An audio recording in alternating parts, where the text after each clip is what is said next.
My name is Michele Henrickson. I am with Students for Life of America as the Capital Area Regional Coordinator. It's a big part of my job to be out every week on college campuses and high schools engaging students on this conversation of abortion. And we are finding that nationwide it's overwhelming. Students are beyond uncomfortable with these practices of late-term abortion. This generation agrees that the barbaric practices that are performed by Leroy Carhart are wrong and they should be made illegal. They agree that women and children deserve better than these gruesome late-term abortion practices. And as part of my job at Students for Life, I actually went to an open invitation dinner where Leroy Carhart himself spoke to Johns Hopkins University med students. Now, that was over an hour of the most difficult time I have ever had to listen to that man speak. And I could entertain you for a while with some of the disturbing things that he said, casually admitting to having his hands on over 80,000 abortions.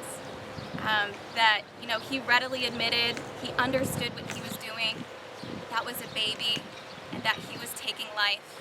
But I think the most telling thing that he said was when he was pressured during the question and answer session.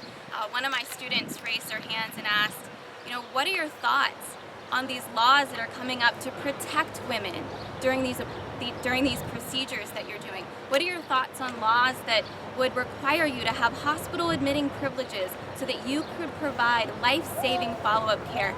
And do you know what Leroy Carhart said? He said that's ridiculous. He said requirements like that he would have to have hospital admitting privileges is ridiculous.